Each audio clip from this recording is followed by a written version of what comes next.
Unajua hapa TikTok kuna future nyingi nzuri sana, hasa ukizitumia inakuwa ni rahisi sana kwa content zako kwenda viral. Sasa kwa wale ambao wanahitaji content zao kwenda viral ni rahisi kabisa. Cha kufanya ni hivi.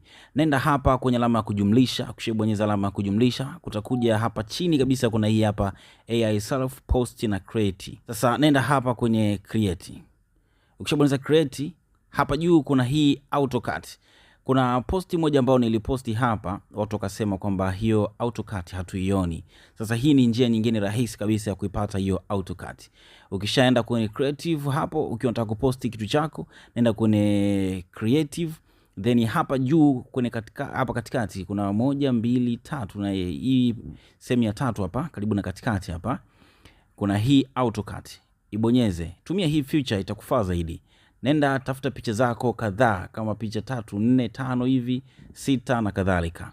Wewe ambavyo utaona hizi picha zitakufaa. Then baada ya hapo ukisha next zita process. Zikishafanya hii process hii inakuwa ni njia rahisi sana wewe kukurahisishia kupanga picha zako. Kama hivi unavyoona ni rahisi sana. Unaona picha zangu nilivyozipanga kiunyama na kiunyamwezi kabisa. Hapa unaweza kuongeza sauti, then kunakuwa na muziki wake.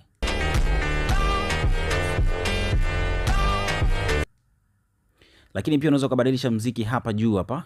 Ukabonyeza hivi then ukatafuta muziki ambao unataka wewe. Kwa mfano tutafute upi?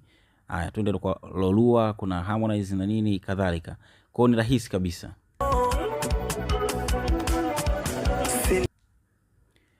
Umeona future ambavyo inakuwa ni nzuri zaidi. Sasa pendekezo zuri ni kuacha ule muziki ambao unakuwa umetokea pale na kuweka TikTok yenyewe. Sasa hapo utachagua feature nyingi, kuna vitu vingi, na kuna transition nyingi ambazo zinakuja hapa. Kwa hiyo utachagua ambayo ipi inakufaa zaidi kuitumia, utakayoona wewe inapendeza zaidi.